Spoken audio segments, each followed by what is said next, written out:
All right, once again, I'm going to take a very informal approach and take you through my thought process. So let's look at the requirements document and figure out the entities we have in this domain to build our conceptual model. So we need different levels of permissions for different users. So that tells us we probably have two entities here, permission and user.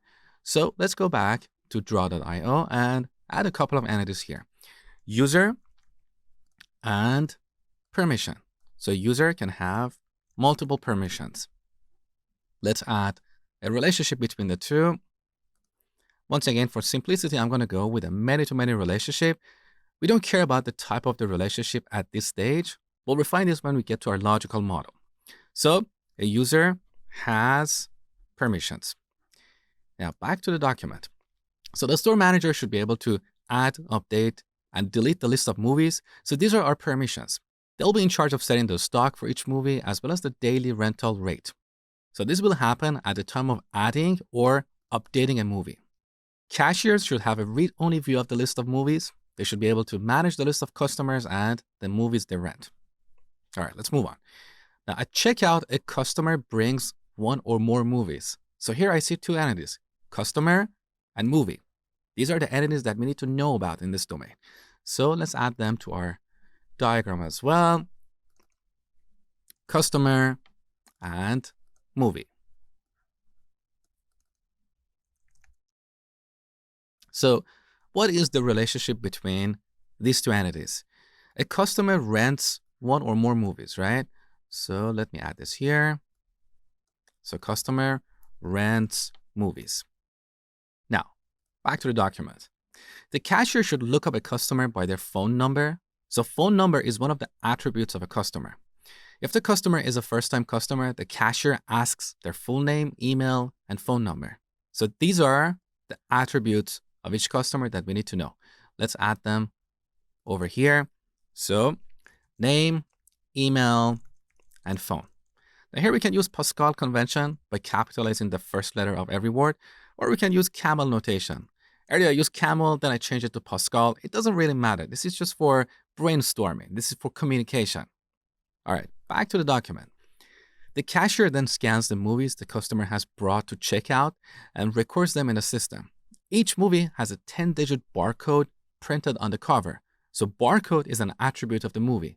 Let's add that here. Barcode. Now back to the requirements. When the customer returns to the store, they will bring the movies they rented. If a movie is lost, the customer should be charged 5 times the daily rental rate of the movie. So for each movie, we need to know the daily rental rate.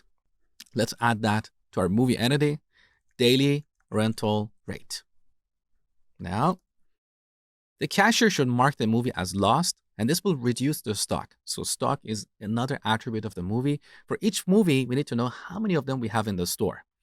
Let's add that to our model. We can call it stock or number in stock.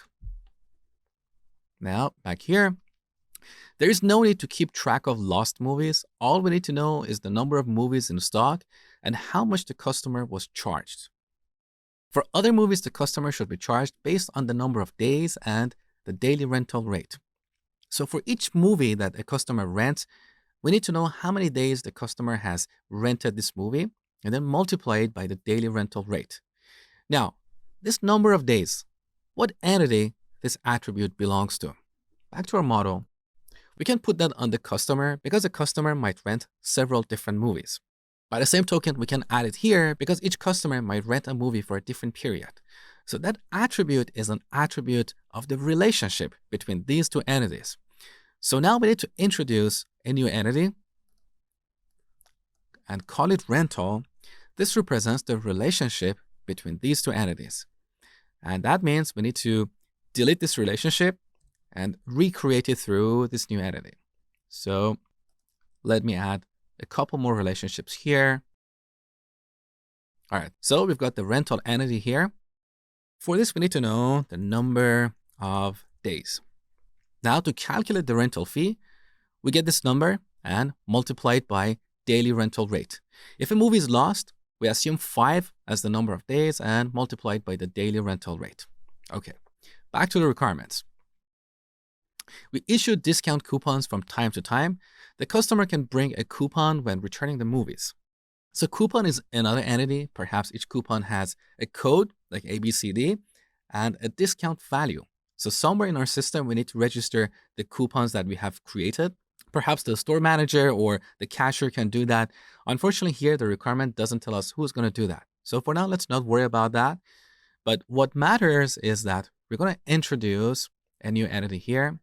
Let's call it coupon.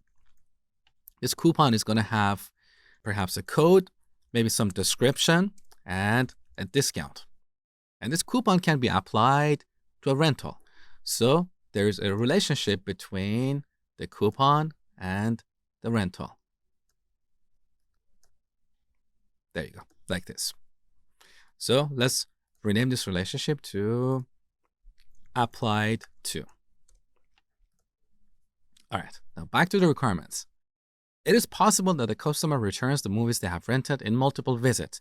That basically means I might rent 5 movies. Tomorrow I will return 2 of them. The day after I will return the other 3. And finally, we need to be able to track the top movies, top customers, and revenue per day, month, and year.